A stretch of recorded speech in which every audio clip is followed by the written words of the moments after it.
Bonjour. Alors, dans cette vidéo, vous allez découvrir un petit peu plus de Lisbonne et en particulier un musée. Alors, c'est un peu un musée qui est un petit peu comme un espèce de jeu interactif en fait. Oui, interactif. Enfin, vous le découvrez un petit peu, puis j'espère que si vous allez à Lisbonne, vous aurez l'occasion de le faire aussi, parce que je pense que beaucoup de gens visitent beaucoup d'autres choses. Nous, on s'est assez limité dans ce qu'on a vu à Lisbonne, pour différentes raisons, mais on voulait vraiment voir ça, et on n'a vraiment pas regretté, parce que c'était très bien, on a appris plein de choses sur l'historique de Lisbonne. Et vous verrez aussi un ou deux endroits un peu plus de Lisbonne. Et surtout, Mani, vous dire un peu plus de ce qu'on a fait ce jour-là. Oui, aussi après, il y a un podcaster que j'aime beaucoup, qui s'appelle Grégory Puy. Il a un podcast qui s'appelle Vlan. Et je savais qu'il habitait part de l'année en Portugal, en Lisbonne. Et on avait l'opportunité de le rencontrer. Il était très très gentil avec nous. Il nous laissait visiter même à son endroit, sa maison, oui. C'est très rare parce qu'il ne nous connaît pas. Il est assez célèbre aussi, une personne assez célèbre. Il est un podcaster aussi, il fait des speeches, je ne sais comment se dit des ça, discours, des discours, il a fait des thèses, et aussi instructeur ou professeur à l'université, à la fac de temps en temps. C'était très très intéressant et très gentil de lui. Vous allez avoir des informations, plus d'informations en la description. Voilà, Okay. on vous met tout ça dans la description, dans la vidéo et tout, pour que vous découvriez Grégory Puy, parce que vraiment ça vaut le coup. C'est quelqu'un de très intéressant qui vaut le coup d'être suivi. Enfin, à notre avis, voilà, il y a des choses à dire. Voilà, bon, en attendant, bonne vidéo, bonne petite visite de Quake et de Lisbonne, et on se retrouve à la fin de la vidéo. Parlons-nous aujourd'hui? Le musée à Quake, il s'appelle Quake. Quake. C'est un musée que vous expérience. Vous faites l'expérience? L'expérience de la... Il y avait... Comment c'était? Quelle année? Je me souviens pas exactement l'année, on va l'apprendre aujourd'hui. Enfin, il y a eu un grand tremblement de terre à Lisbonne. À Lisbonne, et c'est de ça. Voilà. Donc on se prépare à y aller, et en fait je voulais revenir là-dessus parce qu'on a parlé aussi, encore une fois dans la vidéo de l'air, de toutes les possibilités d'aller à Lisbonne. Et en fait on a calculé que si vous êtes tout seul,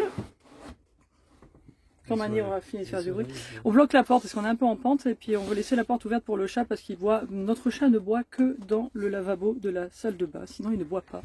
Donc on lui laisse de l'eau avant de partir, il faut laisser la porte ouverte. Oui, donc si vous êtes tout seul, clairement les transports en commun, ce sera pratique et moins cher.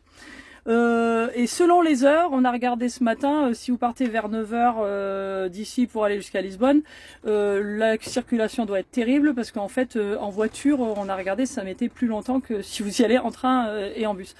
Par contre, si vous êtes deux, en fait on a calculé que il y a Uber ou d'autres transports en commun, soit que nous on a Uber, c'est ce qu'on utilise, et en fait ça revient à peu près au même prix que si on voyageait tous les deux en train et en bus, voire même un peu moins cher.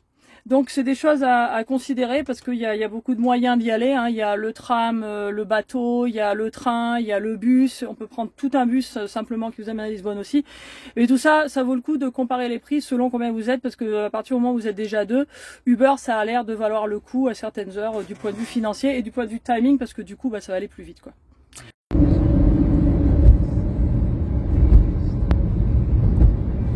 Et nous voilà arrivés à Quake. Juste après l'averse. On est rentré dans le musée, je suis dans la petite boutique en attendant. Donc quand on arrive, ils vous donnent un petit bracelet, je vais vous montrer. Et puis bon, on attend qu'on nous appelle et puis après on va voir. Voilà. Il y a une cafétéria aussi, et des WC. Voilà, ça c'est mon bracelet. Et pendant qu'on attend, dans la boutique, j'ai donc confirmé que le fameux tremblement de terre a eu lieu en 1755. Bon, on va certainement en apprendre plus pendant le truc.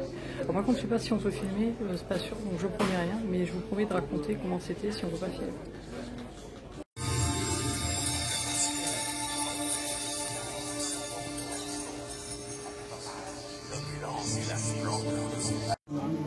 Bon alors jusqu'à maintenant c'est cool, on apprend des choses sur les tremblements de terre, et puis en fait ça nous met dans un petit scénario. Bon, je ne vais pas vous le révéler pour pas gâcher le plaisir si vous y allez, mais c'est cool, il y a des trucs interactifs. c'est bien et c'est très intéressant.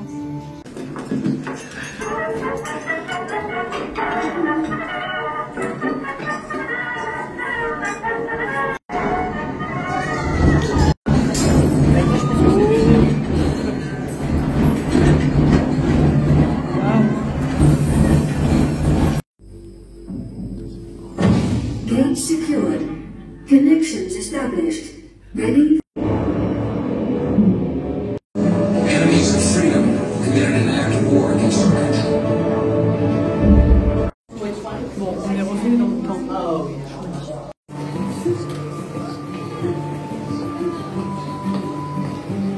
Ah, cool. Je le fais.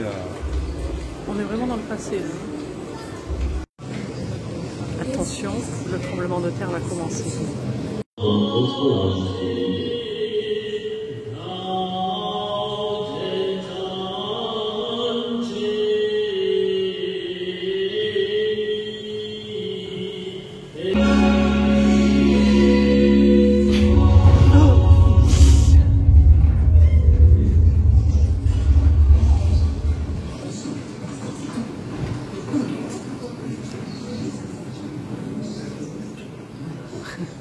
J'ai dit de continuer là, mais c'est trop long.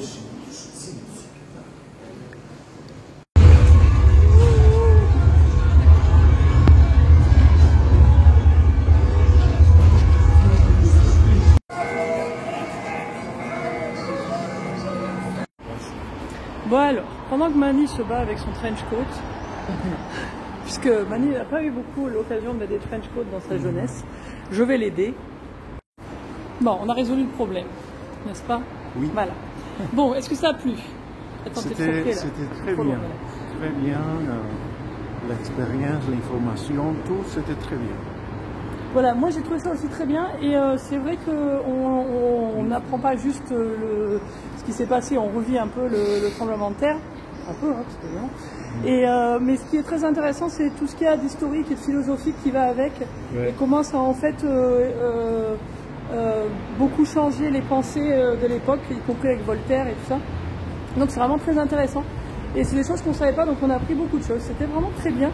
Et je pense que on recommence, c'est un truc à faire à Lisbonne. Oui. Ça nous a coûté 20... Si on réserve en ligne, il y a 10%. La veille, il faut réserver en ligne au moins la veille. Et en fait, les billets sont un peu moins chers. Et on a remarqué que le mardi, c'est encore moins cher. Donc nous, on a payé 51 € pour les deux. Donc voilà, ça fait un peu plus de 25 € par personne. Le week-end, c'est un peu plus cher. Donc si vous pouvez essayer d'y aller en semaine. Et encore une fois, le mardi, c'est le jour le moins cher. Voilà. Bon, on continue un petit peu. On va essayer de rencontrer. On vous avait parlé, il y a quelqu'un qu'on suit qui fait des podcasts qu'on aime beaucoup et on va le rencontrer ce soir. Donc on est content et on va vers là où il a dit d'aller. Et là, donc on s'avance. Le petit monsieur qui nous avait dit avec le gars, je vous avais dit qu'il y avait un truc qu'il faut qu'on goûte qui s'appelle les pastéis de Belém. Et il se trouve qu'on est juste à côté. Et en fait, on ne doit pas être très loin de la tour de Belém. Je crois que je la vois là-bas au fond. Mais selon le temps, on va voir si on y va ou pas. Et là, on est un petit peu entre les averses, donc c'est très bien. Donc là, on est dans un petit parc qui s'appelle Alfonso de quelque chose. Je vais prendre la photo de la statue.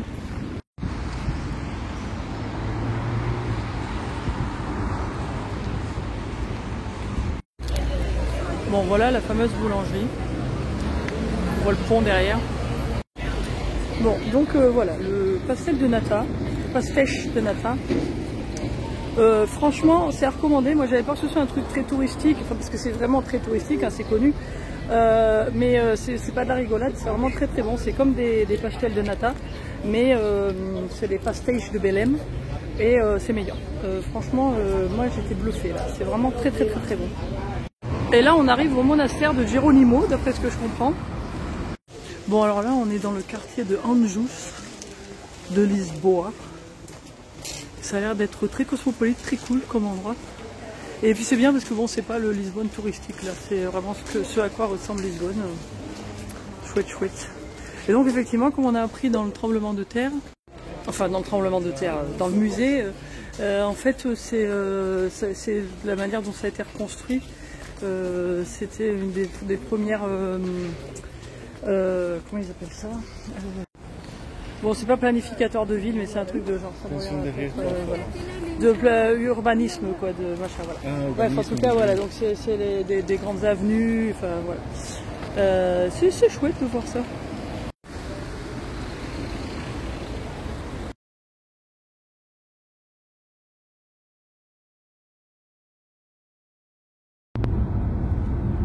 Retour by night.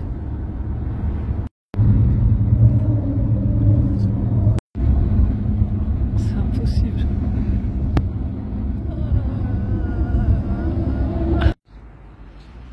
Et Denzel fait sa petite balade nocturne du coup, parce qu'il a dû trouver le temps long. Ah mon chat, on est revenu, t'es content? Bon, et nous voilà de retour. Denzel a fait son petit tour, il était content parce que quand même il commençait à trouver le temps long. Et juste pour vous dire, je me suis un petit peu abruptement arrêtée parce que j'avais très peu de batterie et je voulais être sûre d'avoir un petit peu pour revenir. Mais en fait on a passé presque 2 heures en fait avec notre maintenant ami, on va dire Greg Pouy, qui de Vlan, son podcast s'appelle Vlan, et qui nous a vraiment super gentiment reçus. Je vous mettrai les détails en fait de son podcast ou de ses podcasts parce qu'il y en a plusieurs. Et c'est quelqu'un qui est vraiment très intéressant et qu'on aime beaucoup. Et du coup, franchement, il a été super sympa. Il a fait une pause en plein travail. Bah, viens alors, parce que il y a Mani qui parle. Il m'a dit non, je veux pas être sur la vidéo, puis il continue à parler. Alors, il faut savoir quoi. Donc, well, j'allais dire que non, il est en plein de travail. Il travaille beaucoup en son podcast. Demain, je ne sais pas quand vous allez voir cette vidéo, mais demain, cette fois, demain, il a son podcast. Il sort un de ses podcasts. Il était en milieu de travailler tout ça. Et c'était un petit peu de temps pour nous recevoir. Et c'était très gentil de lui parce que une personne, un mon vieux assez célèbre, une interview très célèbre déjà. Oui, non, c'est vrai. Non, et puis, c'est quelqu'un qui est vraiment, j'allais dire genuine en anglais, mais j'arrive pas à trouver comment on dit en français. Honnête, mais non, pas ennuyeux. Très honnête et très vrai, quoi. Il y a un autre mot, je pense, en français, mais bon. Enfin, en tout cas, c'était vraiment super sympa. Et après, bah, du coup, on avait faim et on s'est arrêté juste à côté. Enfin, son quartier, c'est un super quartier en fait, ça s'appelle Anjos, c'est une partie de Lisbonne et c'est assez cosmopolite. Et il y avait un restaurant indien juste à côté, indien népalais d'ailleurs. Et on a mangé des trucs, d'ailleurs il nous en rate un petit peu, c'était super bon ce qu'on a... On est en Portugal, mais Mani qui ne voulait pas participer à la la en fait il n'arrête pas d'interrompre. Donc en fait son podcast c'est en français, bah oui son podcast c'est en français. Oui, mais parce qu'on est à Portugal. Oui, enfin bon, il habite à Lisbonne. Bon bref, j'étais en train de dire que donc on a ramené un doggy bag de ça, parce qu'en plus c'était super copieux. Et puis bah voilà, en fait c'est bien, et je pense qu'on va s'arrêter là pour ce qu'on voulait voir à Lisbonne. Et voilà, bah, la bouilloire est prête pour remplir les bouillottes. Donc bah, c'est un bon moment pour arrêter. Bonjour. Mani est tout prêt à aller courir et tout. Et bah moi je me prépare, là c'est mode lessive. On a beaucoup de lessive, j'ai changé les draps. Je vais changer, enfin j'ai pas changé les draps en fait, j'ai enlevé les draps. Je vais changer après. Et voilà, on a beaucoup de lessive à faire, il y a une laverie à côté, donc on y va. Bon bah voilà, dernière vidange, c'est le départ. On s'en va de Corullos. C'était sympa. Et bon, l'autre bonne nouvelle de l'ère de Corullos, c'est qu'il y a un Mercadona juste à côté. Et alors, je parle beaucoup de Mercadona, et en fait, peut-être qu'il y a des gens qui ne connaissent pas, hein, et tout. C'est devenu notre supermarché préféré, en fait, c'est un groupe de supermarché espagnol. Et c'est vachement bien, parce qu'en fait, le design est très bien fait. Ils ont vraiment pensé à tout. Il y a toujours vachement de monde, mais on n'a jamais l'impression qu'il n'y a personne. Au lieu d'avoir que des grands chariots, ils ont toujours des petits chariots, mais qui sont assez grands quand ils pour mettre beaucoup de choses. Ils ont un super bon produit. C'est des prix vraiment très intéressants. Et voilà, donc nous on adore Mercadona. Donc si vous venez d'abord en Espagne, puisque c'est de la question, mais aussi au Portugal, il y a des endroits où il y a des Mercadona. Et voilà. Alors, comme d'habitude, on espère que cette vidéo vous a plu. Oui. Et aussi, n'oubliez pas de vous abonner si c'est pas déjà fait. Et on continue notre périple dans le Portugal. Donc là, on va quitter Lisbonne. Et puis, dans la prochaine vidéo, vous verrez petite aventure quand même. Problème d'intempéries, vous allez voir ça. On vous en dit pas plus. Suspense. Oui. Ciao. Ciao.